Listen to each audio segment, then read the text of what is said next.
অনেকদিন ধরে ভাবতেছি হাতের মেহেদি নখের মেহেদিগুলো যেহেতু উঠে গেছে তার জন্য আমার বাস্তিকে বলবো মেহেদি রং বানানোর জন্য। তার জন্য ওকে বললাম যে আজকে মেহেদি রং বানা। ও তো আর 1 মিনিট দেরি করে নে, একটি ছোট পাতিলের মধ্যে রং বানানো শুরু করে দিছে। এই যে কত সুন্দর রং হয়েছে, অনেক কালো হবে রংটা দেখা যাচ্ছে। হাতে মেহেদি দেওয়ার পরে কি ঘটনা ঘটলো অবশ্যই ভিডিওটা সম্পূর্ণ দেখবেন।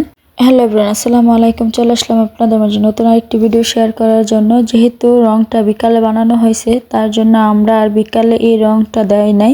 রাত বাজে 10টা। এদিকে ভাবছিলাম যে ছেলেমেয়েরা ঘুমিয়ে গেলে তারপরে দেব মেহেদি হাতে। এদিকে আমার বোনের মেয়ে দেখেন হাতেও মেহেদি দিচ্ছে, নখে মেহেদি দিয়ে দিতেছে, কিন্তু আমি যে চুন সাবান সরি এটা হলো কাপড় দেওয়ার পাউডার আর হলো সাথে চুন।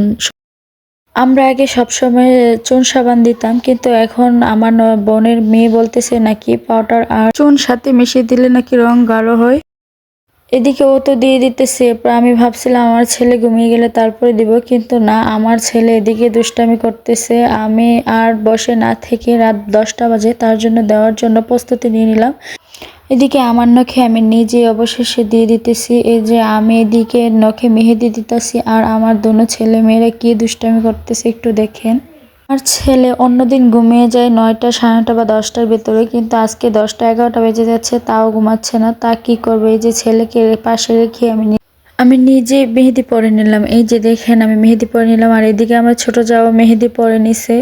ও আর নখে মেহেদি পরে নেই, হাতে মেহেদি পরে নিছে। যেতে মেহেদি নিয়ে ছেলেকে ঘুম পাড়ি কখন যে নিচে ঘুমিয়ে খালে ফাইনাল রেজাল্ট এই যে দেখেন কি সুন্দর করে দিছিলাম আর কি অবস্থা। আচ্ছা আমার হাতটা কত পরিমাণ দেখেন, আমার বাবা তো দেয় না, আমার বাবার অবস্থা দেখেন। কি আর বলবো, আমি সকালে উঠে নিজেই দেখে হাসতে হাসতে শেষ। এই যে কি অবস্থা আমার হাতের এবং আমার বিছানার। বাচ্চাকে ঘুম পাড়াতে গেছে, আমি নিজেই ঘুমিয়ে গেলাম, কান ধরছি ভাই আর কখনো আমি ঘুমিয়ে যাব না মেহেদি